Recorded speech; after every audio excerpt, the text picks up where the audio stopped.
नाथ प्यारे की। बोलो श्री सतगुरु महाराज की।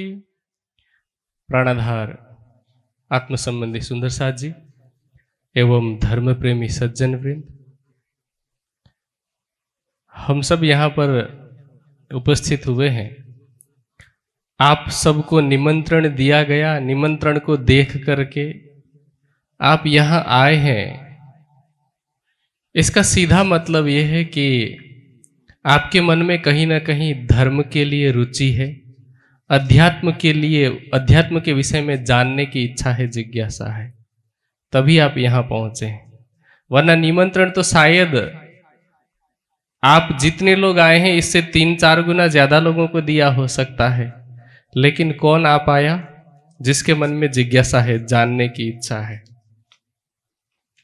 आज यहाँ आध्यात्मिक चर्चा न हो और इसकी जगह पर कोई फिल्मी कलाकार आए हो, कोई ऑर्केस्ट्रा का प्रोग्राम हो, तब निमंत्रण न दिया गया हो फिर भी लोग आएंगे, तब वहां निमंत्रण की या इस तरह के पर्चे की कार्ड की जरूरत नहीं पड़ेगी।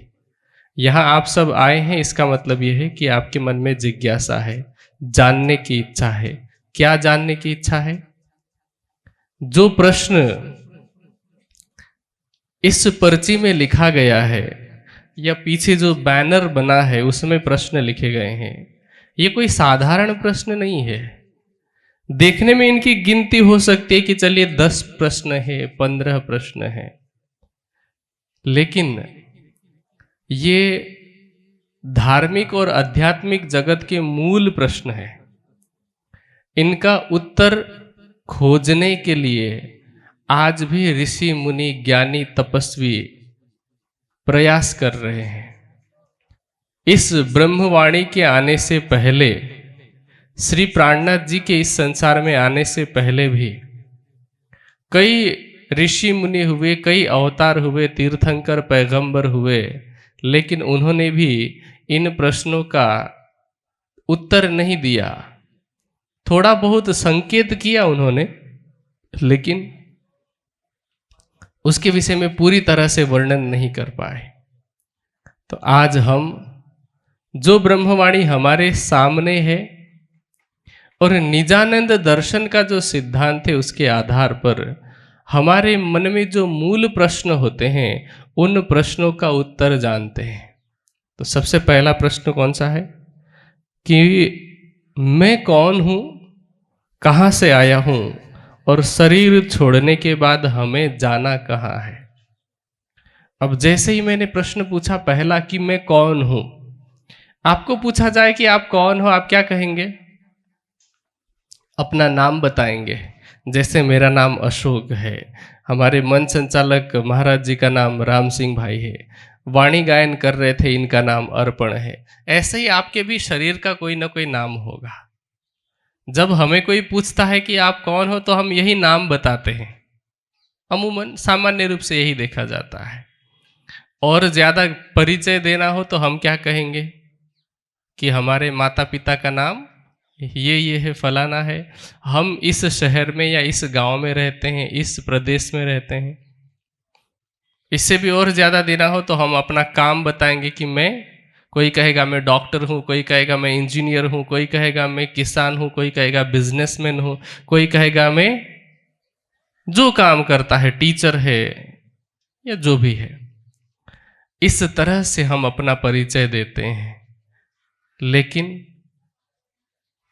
हमारा परिचय केवल इतना ही नहीं है।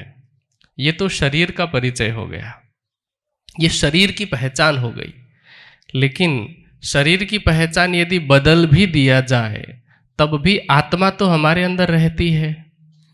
उसका परिचय हमें खुद भी नहीं पता तो हम दूसरों को क्या बताएंगे? जैसे मेरा नाम बदल करके अशोक के जगह पर कुछ और रख लेते हैं, कोई फर्क पड़ेगा मेरे गुण में, स्वभाव में? कुछ फर्क नहीं पड़ेगा।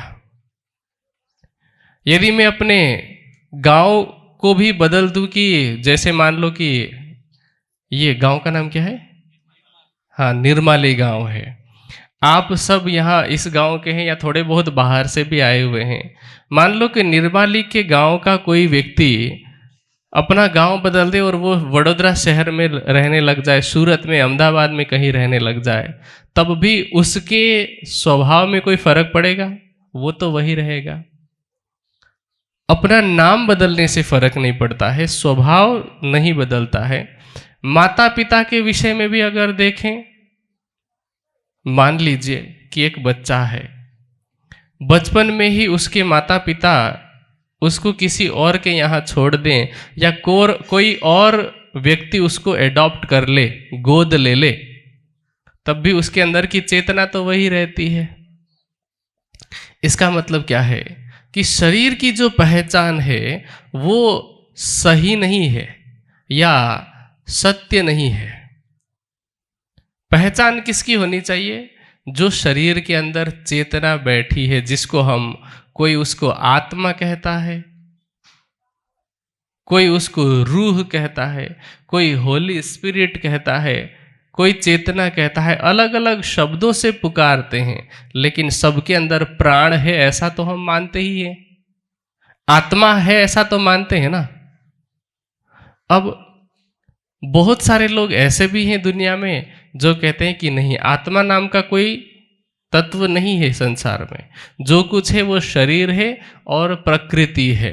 उनको पूछा जाए कि शरीर है अगर तो चल कैसे रहा है, कहते हैं कि भोजन के द्वारा ऊर्जा मिलती है, ऊर्जा से शरीर चलता है, वायुमंडल में ऑक्सीजन है, ऑक्सीजन से शरीर चलता है। अब आप बताइए कि जब कोई व्यक्ति मर जाता है, ऐसा तो नहीं कि वो भूख से मरा हो, खाना तो वो खा ही रहा होता है, ऊर्जा शरीर में मिल ही रहा होता है, लेकिन फिर भी एक कोई ऐसा पदार्थ है, ऐसी शक्ति है जिसके निकलने के बाद शरीर को हम कहते हैं मुर्दा। हवा में ऑक्सीजन तब भी होता है, लेकिन उस ऑक्सीजन का उस मुर्दा शरीर पर कोई असर होता है? नहीं होता है। क्यों? खाना हम दे सकते हैं, जो भी न्यूट्रिशन चाहिए, विटामिन चाहिए, प्रोटीन चाहिए, जो कुछ भी चाहिए उस शरीर को चलाने के लिए, वो सारा हम एक्सटर्नली डाल सकते हैं, इंजेक्शन के द्वारा दे सकते हैं, कोई गोली के द्वारा, कोई सैचेट के द्वारा दे सकते हैं। ऑक्सीजन के लिए भी हम उसको वेंटिलेटर तक में रख सकते हैं, लेकिन जो मुर्दा है उसको जिंदा तो नहीं कर सकते। इसका मतलब कुछ तो ऐसा है अंदर जिसकी वजह से वह शरीर जिंदा है, तो उसको कहा जाता है आत्मा अथवा चेतना। तो यहां जो प्रश्न है कि मैं कौन हूं, तो इसका जवाब है कि मैं आत्मा हूं। मेरी आत्मा ने शरीर धारण किया है, ये वाला, जिसकी किसी की उम्र 25-30 साल होगी, किसी की 50-60 साल होगी, सबकी उम्र अलग अलग है, रूप अलग है, रंग अलग है, माता पिता अलग है, स्थान अलग है, कार्य अलग है, लेकिन चेतना सबके अंदर एक जैसी है। सभी चेतना का स्वभाव भी एक जैसा है। जैसे मैं पूछूं, आप हाथ खड़ा करना, ठीक है, आलस तो नहीं आ रहा किसी को हाथ खड़ा करने में, आप हाथ खड़ा करना कि आप में से प्रेम किस किस को चाहिए, किस किस को प्रेम पाना अच्छा लगता है? सबको अच्छा लगता है। शांति किस किस को चाहिए? आनंद किस किस को चाहिए? सबको। बस अब ज्यादा एक्सरसाइज नहीं कराऊंगा। ये 3 चीजें ऐसी जो सबको चाहिए, प्रेम, शांति और आनंद। इसका मतलब क्या है कि कुछ बातें ऐसी है जो सब में कॉमन है।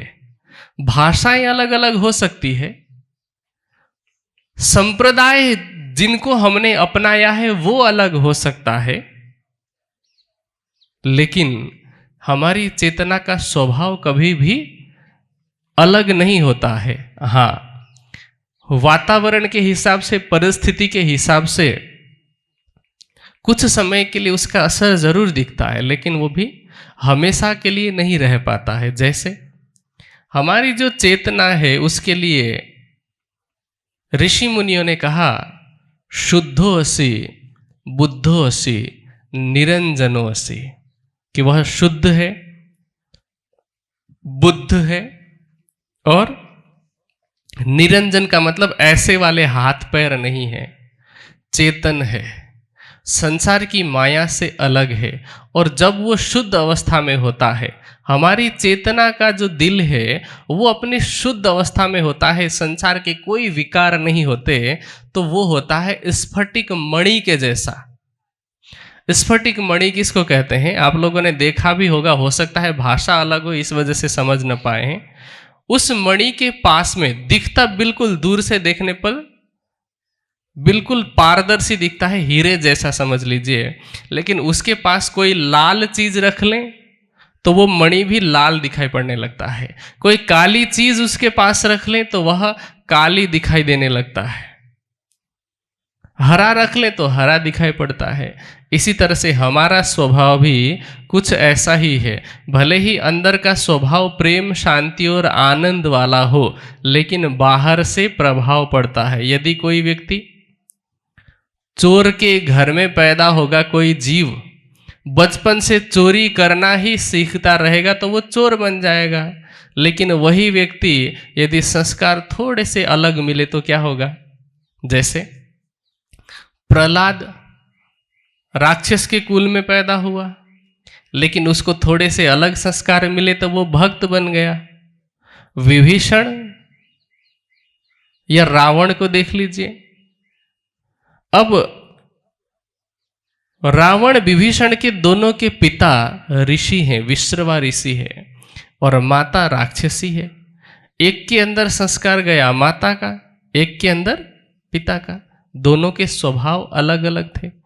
इसी तरह से हमारी चेतना का भी मूल स्वभाव भले ही प्रेम, शांति और आनंद का हो, लेकिन यहाँ के स्वभाव से, यहाँ के वातावरण से फर्क पड़ता है। तभी तो हम कई बार क्या कहते हैं, इतनी बात तो हम सबको पता है कि कभी कभी हमारा बच्चा जब बदमाश लोगों के साथ आना जाना, उठना बैठना करता है, बदमाश बच्चों के साथ, तो हम क्या कहते हैं, संगति इसकी खराब हो गई है, संगति की वजह से बच्चा खराब हो रहा है।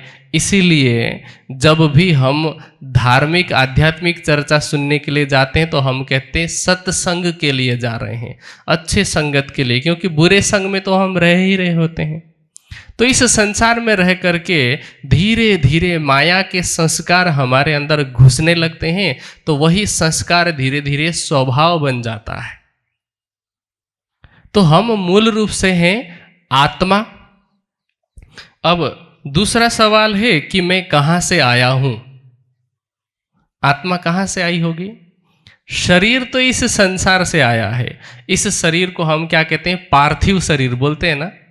पार्थिव का मतलब क्या होता है पता है? पृथ्वी एक शब्द है, पृथ्वी मतलब मिट्टी, तो पृथ्वी से बनी हुई होने के कारण इसको पार्थिव बोलते हैं। मिट्टी से बना हुआ शरीर है, तो शरीर तो यहाँ से आया है। जब हम माता के गर्भ में आते हैं तो कहाँ से आते हैं? मिट्टी ही है, पृथ्वी तत्व। मिट्टी का मतलब वो मिट्टी नहीं जिसमें हम खेती करते हैं। मिट्टी का मतलब जो कुछ भी ठोस पदार्थ इस संसार में दिखाई पड़ता है, उन सबको हम कहते हैं मिट्टी। क्योंकि इस संसार में हर पदार्थ जो कुछ भी है, चाहे वो धातु हो चाहे कुछ भी हो, मिट्टी से ही हम निकालते हैं और कुछ समय के बाद वो मिट्टी में ही जाके मिलता है। किसी को मिलने में थोड़ा कम समय लगता है, किसी को मिलने में थोड़ा ज़्यादा समय लगता है। तो शरीर बना है मिट्टी से, लेकिन चेतना कुछ अलग है। चेतना बनी नहीं है, आत्मा तो बनी नहीं है। आत्मा है अनादिकाल से, और अनादिकाल से कैसी है?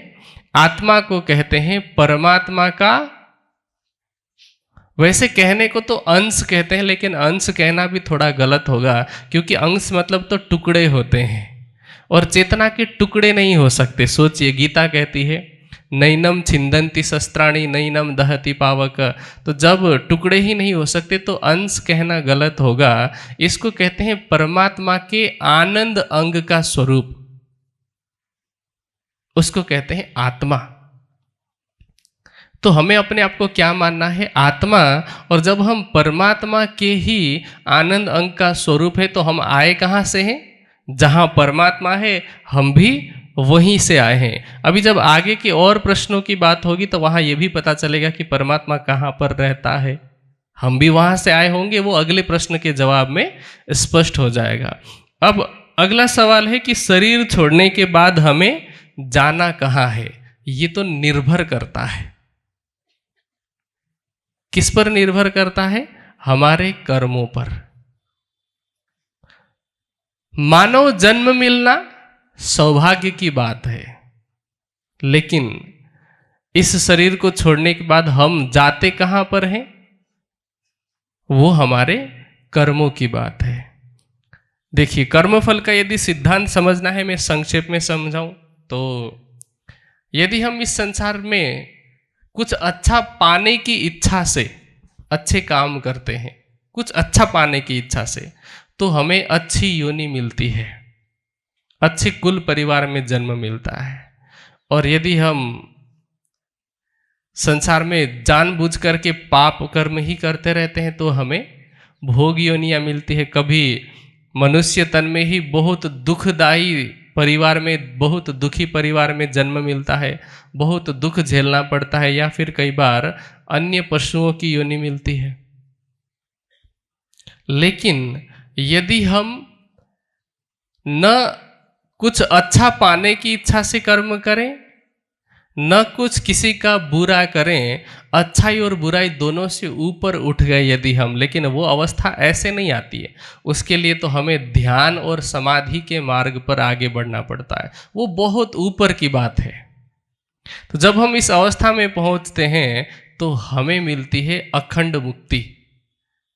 हमें बार बार जन्म और मृत्यु के चक्कर में नहीं आना पड़ता है। तो कुल मिलाकर के यदि एक लाइन में जानना हो कि मुझे कहाँ जाना है, तो इसका स्पष्ट उत्तर है कि हम जहाँ से आएंगे वहीं तो जाएंगे ना।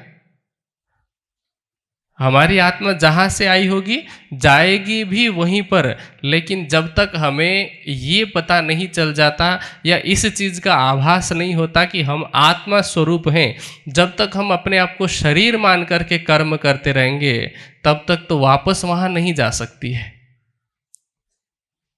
अगला सवाल है कि मनुष्य जीवन कब मिलता है और जीवन का अंतिम लक्ष्य क्या है।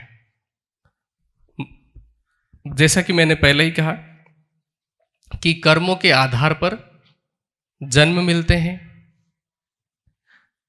टाइम हम नहीं बता सकते कि इस टाइम मिलता है, इस समय मिलता है, लेकिन जब हमारे कर्मों का जो खाता है वो इस लायक बन जाएगा कि हमें ये मनुष्य योनि मिल सके। क्योंकि मनुष्य योनि तो ऐसी है जिसको पाने के लिए स्वर्ग के देवी देवता भी इच्छा करते हैं। विष्णु पुराण में कहा कि गायन्ति देवा किलगीत कानी धन्यास्तुते भारत भूमि भागे स्वर्गापवर्ग पदमार्ग भूते भवन्ति भूयः पुरुषः सुरत्वात्। कि स्वर्ग में रहने वाले देवी देवता भी मानव तन पाना चाहते हैं। तो ये मिलना इतना आसान नहीं है। हमें मिल गया है, हमने पूर्व जन्म में ऐसा क्या किया है उसका हमें पता नहीं है जिसके कारण मनुष्य तन मिला है, लेकिन मिल गया है। अब अगला सवाल है कि जीवन का लक्ष्य क्या है। मानव तन तो मिल गया है, लेकिन इसका अंतिम लक्ष्य क्या है। देखिए, जैसा कि मैंने कहा कि मानव जीवन बहुत ही महत्वपूर्ण है। इसकी महिमा इसीलिए है क्योंकि दुनिया में और कोई भी योनि भक्ति नहीं कर सकती, मनुष्य भक्ति कर सकता है। इसलिए इस मनुष्य शरीर को धर्म करने का साधन बताया है। कहते हैं शरीर माध्यम खलु धर्म साधनम। धर्म करने का साधन क्या है? शरीर। अब साधन किसको कहते हैं? कुछ चीजें हैं जो हमें समझना बहुत जरूरी है और इसको हमेशा याद रखना। एक शब्द होता है साध्य। साध्य किसको कहते हैं? जिसको हम पाना चाहते हैं, वो हो गया साध्य। जिसको पाना हमारा लक्ष्य है उसको कहते हैं साध्य। और पाना कौन चाहता है? हम। तो जो पाना चाहता है उसको कहते हैं साधक। एक हो गया साधक, दूसरा हो गया साध्य। और साधक जैसे पाता है जिस रास्ते पर चल करके या जिस तरह से चल करके प्राप्त करता है, जिसके द्वारा वो पाता है, उसको कहते हैं साधन। जैसे हमें यहाँ से अहमदाबाद जाना है, हम हो गए साधक। अहमदाबाद है साध्य, लेकिन जिस गाड़ी पर चल करके हम पहुंचते हैं उसको कहते हैं साधन। ठीक है, तो ये जो मनुष्य तन मिला है वह भी एक साधन है। साधन का महत्व है कि नहीं? बिना गाड़ी के हम जा नहीं सकते, लेकिन साधन का महत्व तब है जब हमारे पास, हमें पता है कि जाना कहाँ है। यदि, क्योंकि गाड़ी तो गैरेज में भी रखी रह सकती है, गाड़ी के शोरूम में भी होती है, लेकिन शोरूम में जो गाड़ी है उसका आपके लिए कोई फायदा है, कोई महत्व है उसके लिए? लेकिन जब गाड़ी आपके पास आ जाए तो उसका महत्व है। क्यों? क्योंकि आपको पता है कि जाना कहाँ है। गाड़ी अपने आप नहीं जा सकती, कोई ना कोई तो चाहिए ना कंट्रोल करने वाला, कमांड करने वाला। तो ये जो मानव शरीर रूपी साधन है, इसका अंतिम लक्ष्य, मानव जीवन का अंतिम लक्ष्य है उस परमात्मा की प्राप्ति। अब होता क्या है कि हमने उस अंतिम लक्ष्य को भुला दिया और हम सारा का सारा काम किसके लिए कर रहे हैं? इस शरीर के लिए। शरीर को खिलाने पिलाने में हमारा सबसे ज्यादा ध्यान है। सुबह उठ करके सरकार श्री एक सवाल पूछा करते थे कि आप जीने के लिए खाते हो कि खाने के लिए जीते हो? बताना। हम लोग जीने के लिए खाते हैं कि खाने के लिए जीते हैं? बोलने के लिए तो कह रहे हैं हम कि जीने के लिए खाते हैं, लेकिन आप बताइए, हम सुबह उठते हैं तो फोकस क्या रहता है? नाश्ते में क्या है? सुबह नाश्ता किया, उसके बाद में माताएं घर में, अब क्योंकि वो किचन में घुस जाएंगी, अब चिंता किस बात की रहती है? दोपहर को क्या खाना है। फिर दोपहर को खाना खत्म हुआ तो रात को क्या खाना है। तो विशेष रूप से माताओं का तो पूरा जीवन रसोई में बीत जाता है। सुबह खाओ, सुबह का खाना बनाओ, दोपहर का खाना बनाओ, रात का खाना बनाओ, और उसके अलावा बाकी जो बचा खाया हुआ जो बर्तन है उसको साफ करो। तो इधर वो भी खाने का। और भाई सुबह उठते हैं, सुबह का खाना खाने के बाद में काम पे निकल जाते हैं पैसा कमाने के लिए। वो पैसा क्यों कमा रहे होते हैं? ताकि वही जो सुबह दोपहर शाम को घर में माता खाना बनाती है वो बनाने का सामान लाया जा सके। इसका मतलब क्या हुआ? हम जीने के लिए खा रहे हैं कि खाने के लिए जी रहे हैं? खाने के लिए जी रहे हैं हम, है ना? क्योंकि हमारा पूरा का पूरा काम किस पर फोकस होता है? हम कमाते क्यों हैं? खाने के लिए। और ज्यादा से ज्यादा हम थोड़ा अपने लिए गाड़ी खरीद लेते हैं, मकान थोड़ा अच्छा बना लेते हैं, अपने बच्चों को थोड़ा बहुत पढ़ाते हैं। लेकिन ये कैसा है कि जैसे हमने गाड़ी खरीदी, अब गाड़ी में जो हम ईंधन डालते हैं ना, डीजल, पेट्रोल या सीएनजी, जो कुछ भी, वो है शरीर को जैसे खाना देते हैं वैसे ही है। इसी तरह से जैसे गाड़ी के लिए गैरेज की जरूरत होती है, मनुष्य के लिए घर की जरूरत है। जैसे गाड़ी को मेंटेनेंस चाहिए होता है, चाहिए ना गाड़ी को मेंटेनेंस, वैसे ही मनुष्य बीच बीच में अलग अलग तरह की सुविधा लेता है। कभी यहाँ घूमने जाता है, कभी वहाँ घूमने जाता है, या मनोरंजन के कुछ साधनों का वो प्रयोग करता है। लेकिन सोचिए कि एक व्यक्ति गाड़ी खरीद कर, महंगी वाली गाड़ी खरीद करके घर पे लेकर के आए, पेट्रोल पंप में जाए, उस पे डीजल या पेट्रोल डाले, जैसे भी इंजन हो, डीजल डालने के बाद में वापस घर लेकर के अपने गैरेज में वो गाड़ी रख दे। अगले दिन सुबह फिर से जाए पेट्रोल पंप में, पहले वाला डीजल निकाल दे और कहे कि नया डीजल भरो। नया डीजल भरे, वापस घर पे लेकर के आए। अगले दिन भी फिर सुबह जाए पेट्रोल पंप, पुराना डीजल निकाले, नया डीजल डाले। जीवन भर वो पेट्रोल पंप से घर तक ही गाड़ी को लेके आए। ऐसे व्यक्ति को आप मूर्ख कहेंगे कि ज्ञानी कहेंगे? हाँ जी, मूर्ख ही कहेंगे ना। हम भी ऐसा ही कर रहे हैं। हमारा काम क्या है? Garage, petrol pump, garage, petrol pump, बस इतना ही हम कर रहे हैं। जबकि लक्ष्य कहीं और है। गाड़ी खरीदा जाता है अपनी मंजिल तक पहुंचने के लिए, और वह मंजिल क्या है? जिन प्रश्नों का समाधान हम यहाँ एक दिन के कार्यक्रम में जानने की कोशिश कर रहे हैं, इन प्रश्नों के समाधान को न सिर्फ जानना बल्कि पाना, क्योंकि जानने और पाने में फर्क होता है।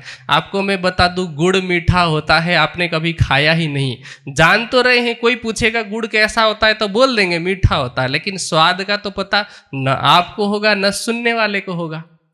तो इन प्रश्नों के समाधान को जानना और पाना, यही मानव जीवन का अंतिम लक्ष्य। अब ये जो प्रश्न है, आगे थोड़ा बढ़ते जाएंगे, पता चलेगा कि समाधान जानना किसे कहते हैं और पाना किसको है।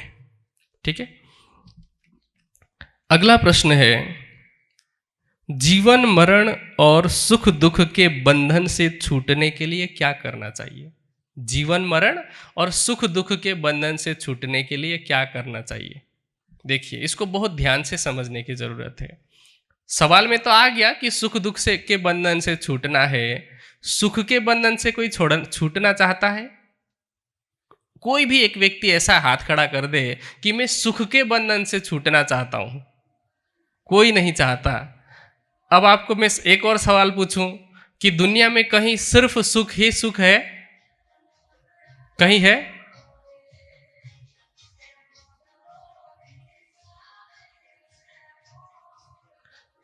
इस संसार में आप जहां कहीं भी जिस किसी कोने में जाएंगे, दुख तो वहां पे रहने वाली है। मैंने कई जगह पर गुजरात में विशेष रूप से देखा है, कभी कभी गाड़ी में भी स्टिकर में भी लगा होता है, जो बका तकलीफ तो रहवानी ज है ना।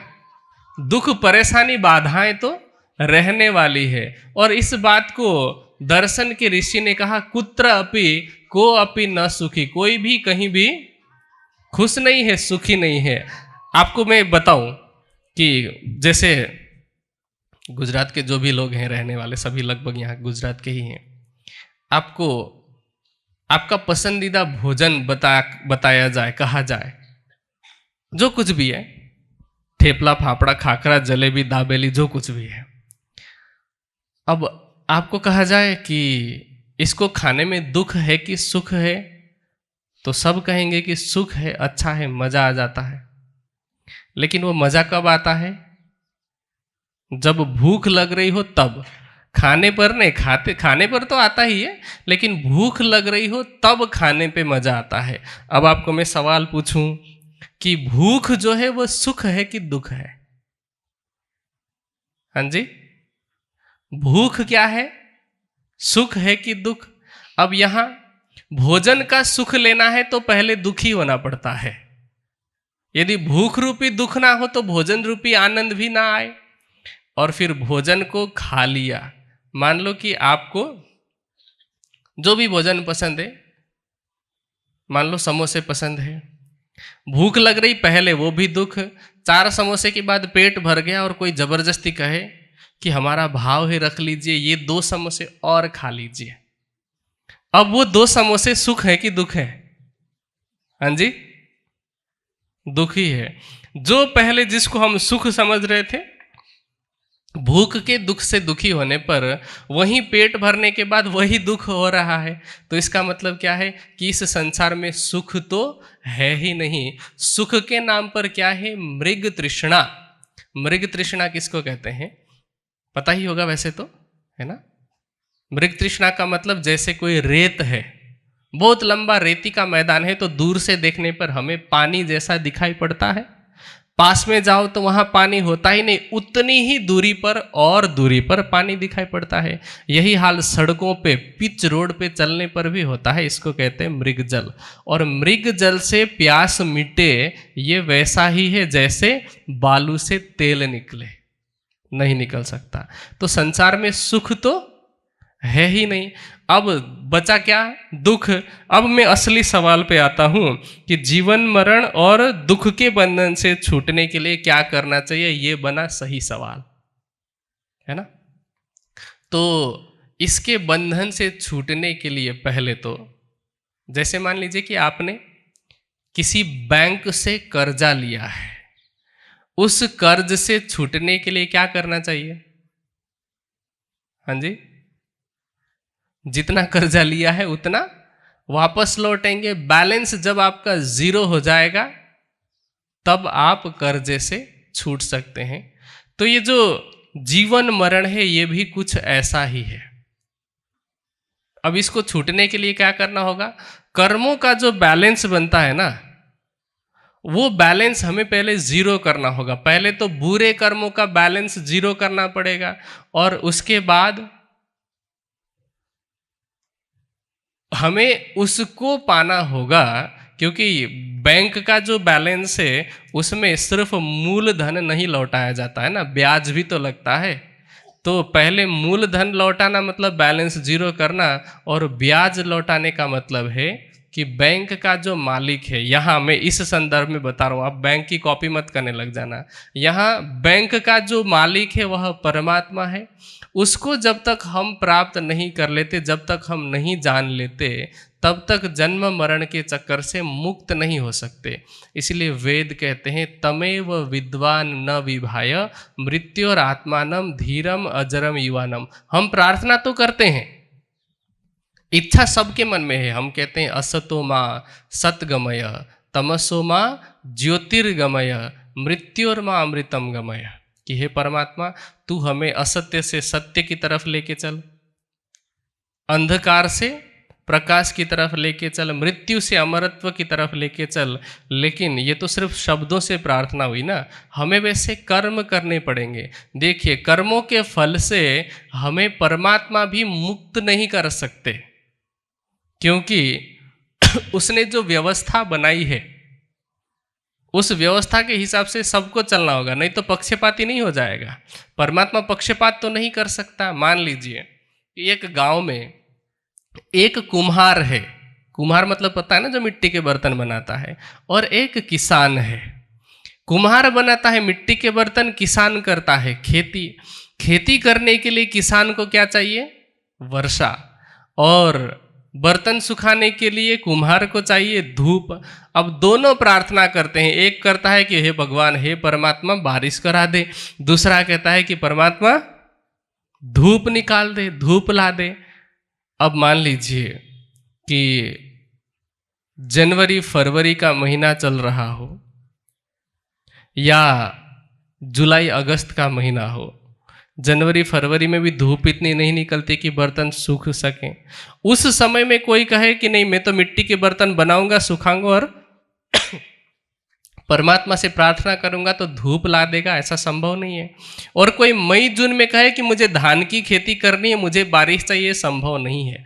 परमात्मा ने जो प्रकृति बनाई है, जो विधान बनाया है, उसके हिसाब से हमें चलना होता है। तो कर्म फल से भी हमें खुद ही निजात पाना होगा। और कर्मफल कैसे कटते हैं? कर्मफल कटते हैं 2 प्रकार से, इसको याद रखना। एक साधना से और एक है भोग से।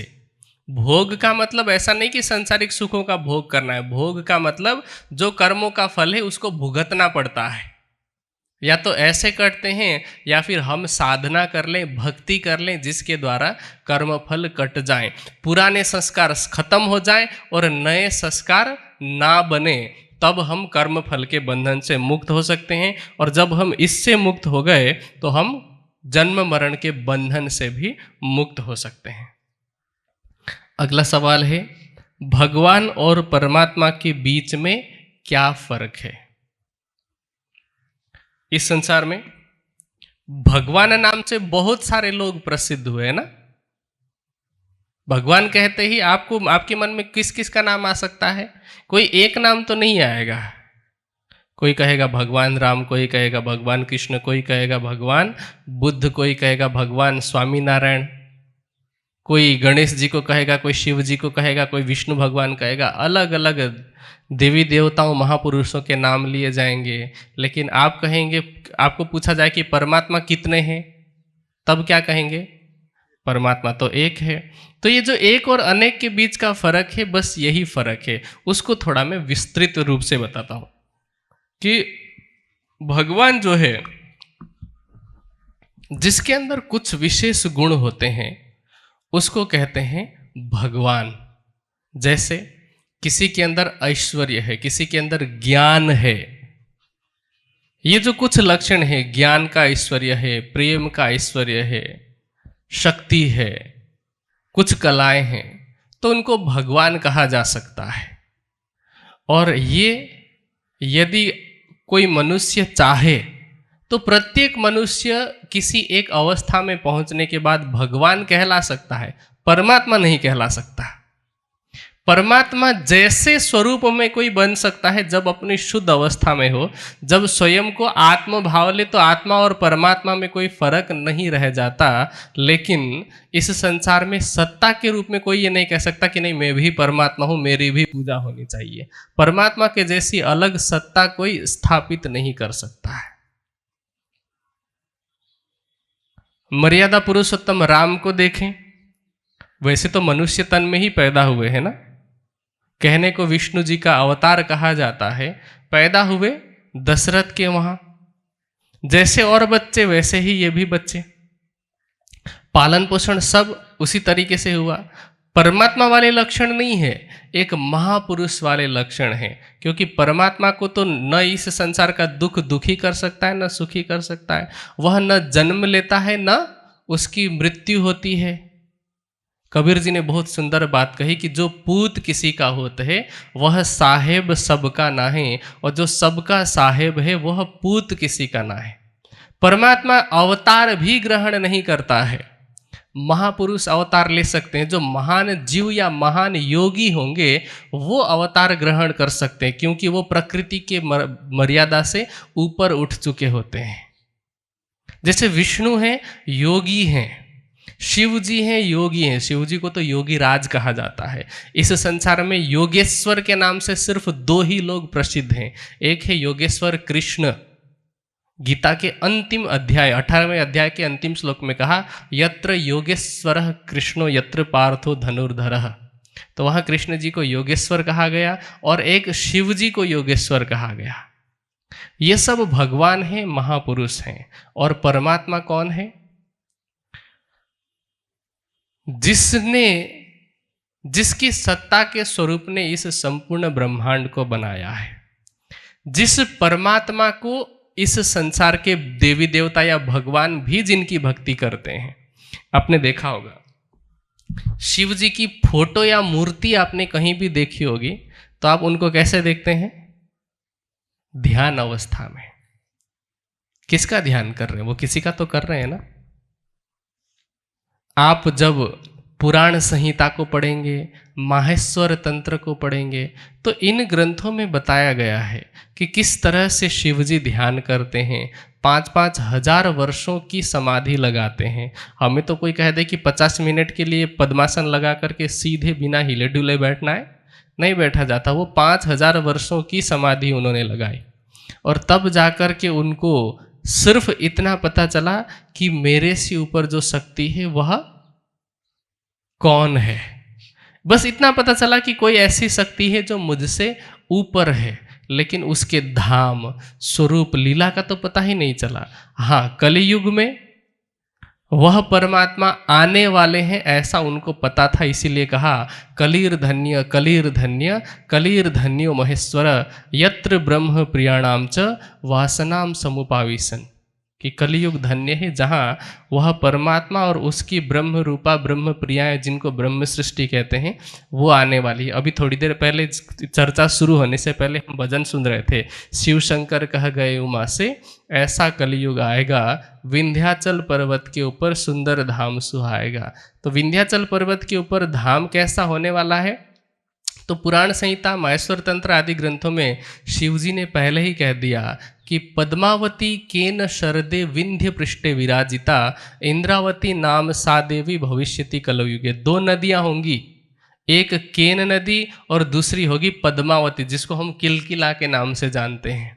तो पद्मावती और केन नदी की पृष्ठभूमि में, मतलब पीठ, तो वहां पर विंध्याचल पर्वत होगा, उसके पृष्ठभूमि पर एक धाम बनाया जाएगा, और वहाँ पर वह परब्रह्म जब आएंगे लीला करेंगे।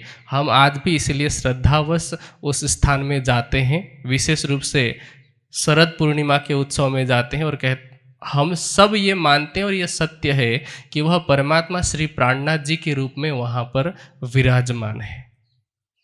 तो परमात्मा जो है वह है जिसकी पूजा, जिसकी उपासना, जिसकी ध्यान, जिसकी भक्ति सभी भगवान या देवी देवता करते हैं।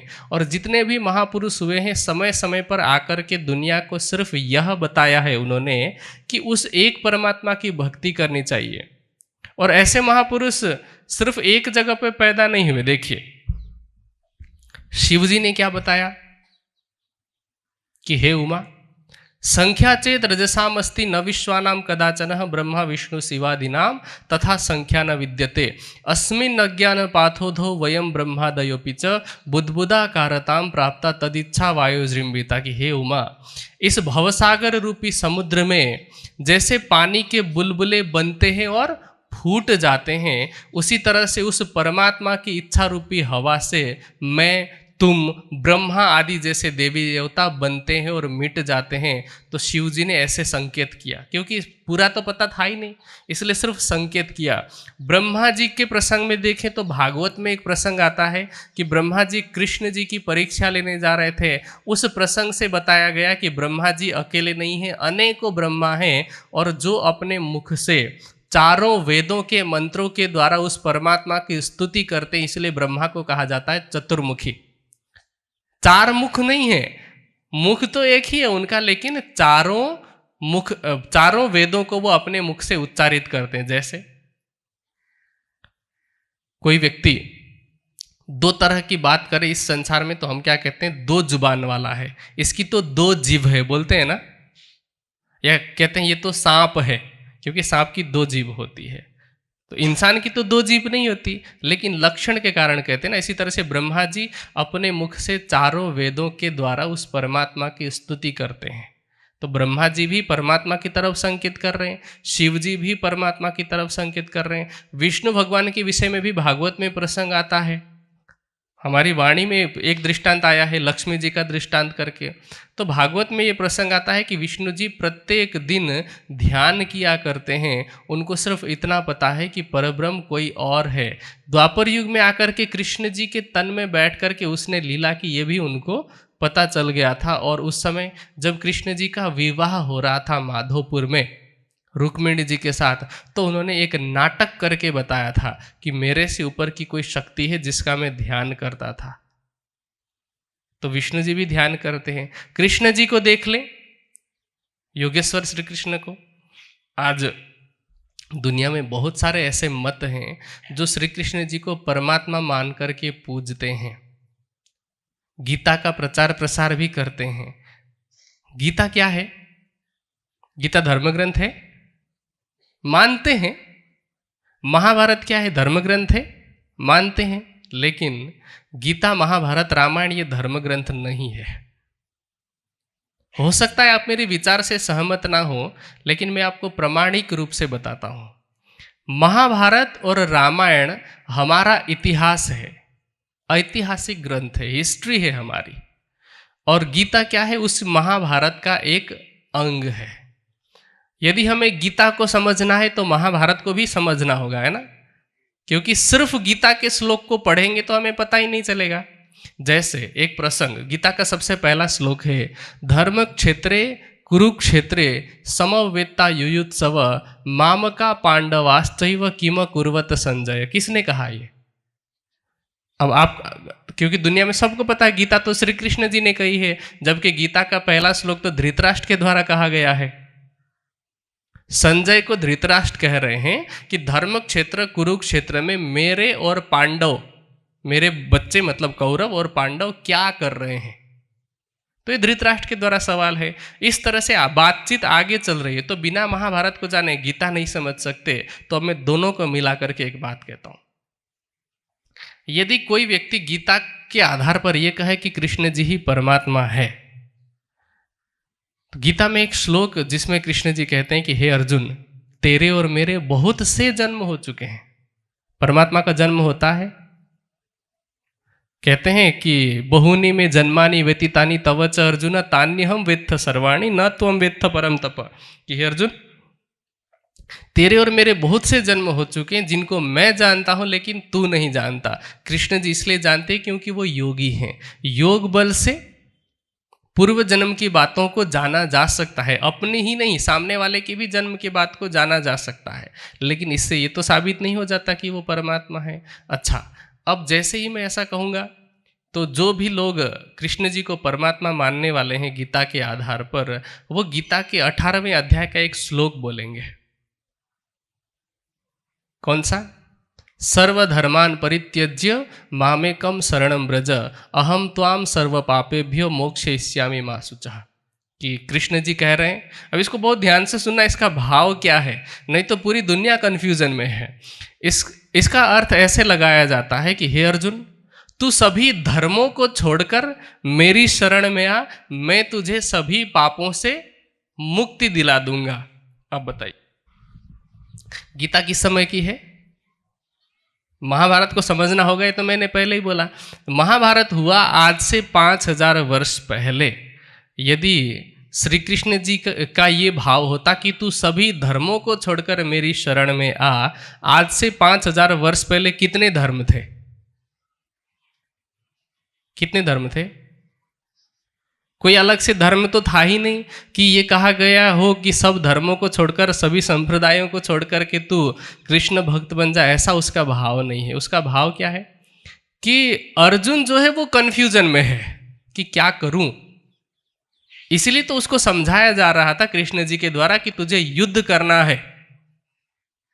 अब जब कंफ्यूज हो रहा था, क्योंकि अब गीता में अलग अलग अध्याय है, अलग अलग अध्याय में अलग अलग तरह के योग का वर्णन है। कहीं सांख्य योग की बात कही गई है, कहीं पर कर्म योग की बात कही गई है, कहीं कहा गया अर्जुन विषाद योग, तो अलग अलग अध्याय का अलग अलग नाम है।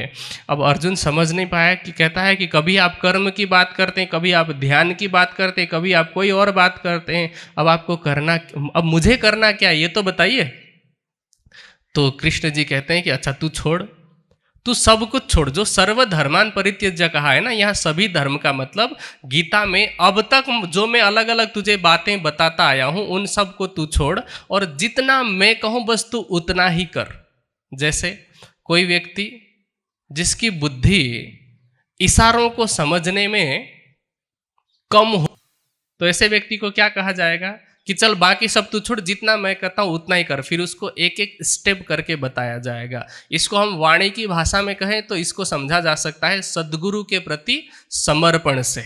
यहाँ कृष्ण सद्गुरु के रूप में है, अर्जुन वहाँ ज्ञान ग्रहण कर रहा है, अर्जुन को कन्फ्यूजन है, तो कृष्ण जी ने कहा कि तुझे पूरी बात समझ में ना आई, छोड़ दे, कोई बात नहीं, अब मैं जितना कहता हूँ तू बस उतना कर, तो मैं तुझे पाप कर्म से मुक्ति दिलाऊंगा। वहाँ शक्ति के द्वारा मुक्ति दिलाने की बात नहीं हो रही है। यदि कृष्ण जी परमात्मा है, और ये कहा जाता है कई बार ना अलग अलग संप्रदाय का प्रचार करने में, थोड़ा सा समय ज़्यादा दूं तो चलेगा, तो क्या होता है कि किसी संप्रदाय में व्यक्ति को आकर्षित करने के लिए आजकल अलग अलग संप्रदायों में लालच दिया जाता है। ईसाई मत में ये कहा जाता है कि कन्फेशन कर लो, ईसा के ऊपर, बाइबल के ऊपर ईमान ले आओ तो मुक्ति मिल जाएगी। ईसा मसीह ने तुम्हारे लिए अपने आप को क्रूसिफाइड किया है, तुम्हारे पापों को धोने के लिए अपना खून बहाया है। तो ये अलग अलग मतांतरों में चल रहा है। सोचिए कि कृष्ण जी यदि अपनी शक्ति के द्वारा पाप कर्म से मुक्ति दिलाने वाले होते तो वो गीता में खुद क्यों कहते कि अवश्यमेव भोक्तव्यम कृतम कर्म शुभाशुभम।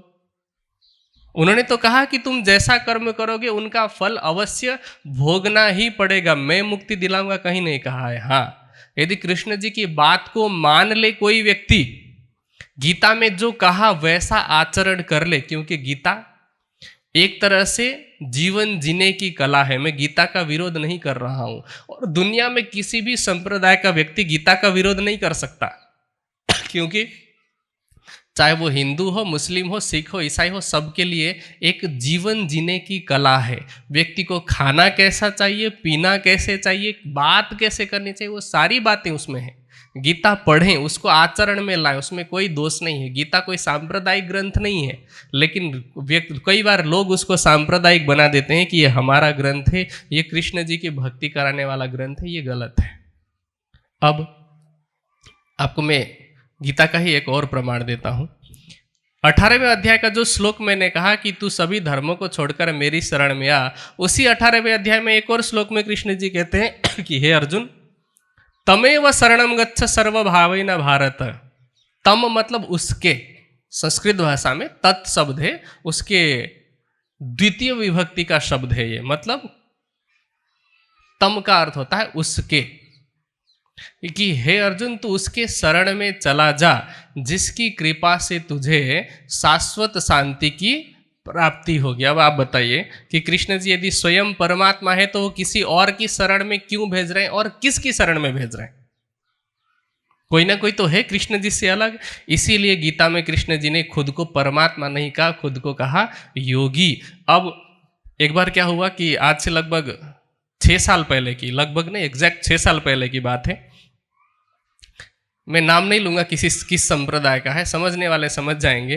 किसी एक संप्रदाय के व्यक्ति का मेरे पास फोन आया जब हम उज्जैन में कुंभ के मेले में थे तब। तो उन्होंने कहा कि आपने तो कृष्ण जी के बारे में लिखा है कि वो ध्यान करते थे, भक्ति करते थे, वो तो परमात्मा है।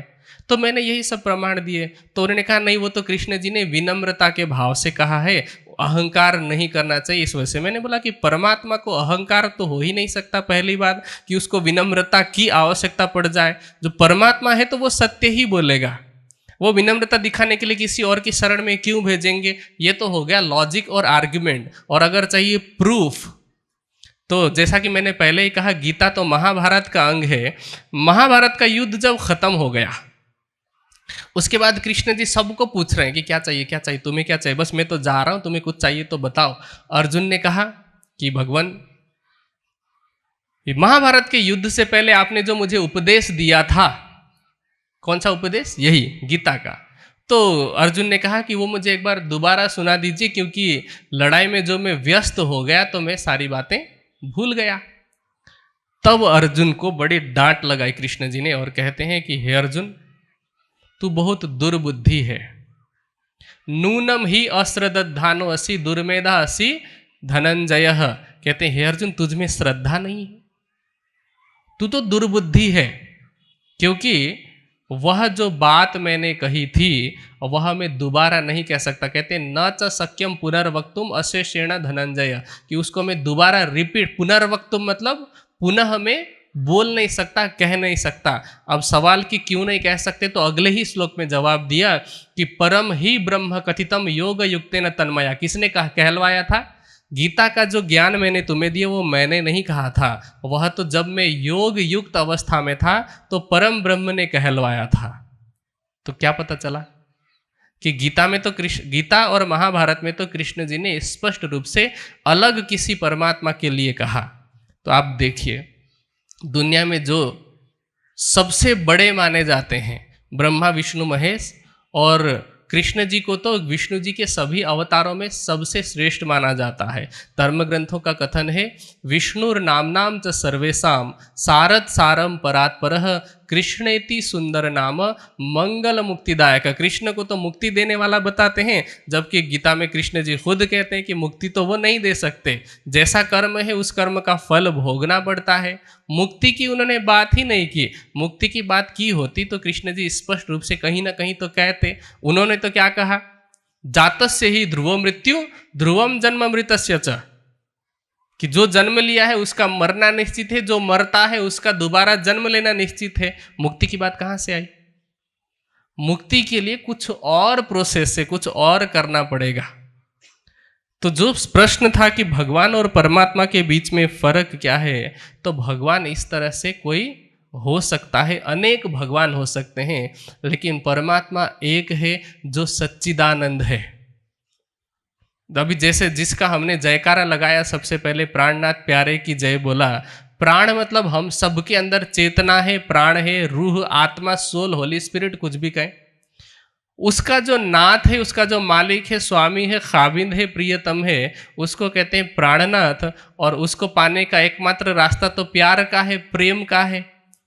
कृष्ण जी ने कहा गीता में कि पुरुषः स परः पार्थ भक्त्या लभ्या तु अनन्या। तो प्रेम के द्वारा पाया जा सकता है, इसलिए हम उसको प्यारे कहते हैं, प्राणनाथ कहते हैं। तो इसलिए दोनों शब्दों को जोड़ करके हम जयकारा लगाते हैं, प्राणनाथ प्यारे की जय। बोलो श्री प्राणनाथ प्यारे। तो वह परब्रह्म है, परमात्मा है। उसको इस संसार में अलग अलग शब्दों से पुकारा जाता है, स्वरूप उसका अलग अलग नहीं है। सच्चिदानंद मतलब सत्य, चेतन और आनंद का स्वरूप है, इसलिए सच्चिदानंद कहते हैं। प्राणनाथ क्यों कहते हैं हमें पता चल गया है। अक्षरातीत मतलब तीन पुरुष हैं, क्षर, अक्षर और, तो अक्षर से परे होने के कारण उसको अक्षरातीत कहा जाता है। स्वयं के प्रकाश से वो प्रकाशित है, इसलिए उसको कहते हैं राज। राज मतलब उसको प्रकाशित होने के लिए अलग से लाइट की, हेलोजन की, बल्ब की, सीएफएल की, ट्यूबलाइट की आवश्यकता, एलईडी की आवश्यकता नहीं पड़ती। इसको तो कृष्ण जी ने भी कहा कि वहां पर चंद्रमा का प्रकाश भी नहीं है, सूर्य का प्रकाश भी नहीं है। न तद भासयते सूर्यो न शशांको न पावकः यद गत्वा न निवर्तन्ते तद धाम परम मम। वो मेरा परम धाम है, ये कौन कह रहा है? ये वो कृष्ण नहीं कह रहे हैं, ये वो कह रहा है जिसके विषय में कहा परम ही ब्रह्म कथितम योग युक्तेन तन्मया। उपनिषद कहते हैं कि न तत्र सूर्यो भाति, वहां सूर्य का प्रकाश नहीं है। न चंद्र तारकम, न चंद्रमा है न तारे हैं। न इमाम विद्युतो कुतो अयम अग्नि, विद्युत भी नहीं है, आग भी नहीं है। तमेव भांतम अनुभाति सर्वम तस्य भाषा सर्वम इदम विभाति। उस परमात्मा के प्रकाश से ही वहां का सब कुछ प्रकाशित है। हम भजन भी गाते हैं ना, जहां कण कण में है नूर भरा। तो वो स्वयं के प्रकाश से प्रकाशित होने के कारण उसको कहते हैं राज्य। तो वो परमात्मा है और बाकी संसार में अनेकों भगवान हो सकते हैं। अब फर्क आपको पता चल गया है कि परमात्मा और भगवान में क्या फर्क है।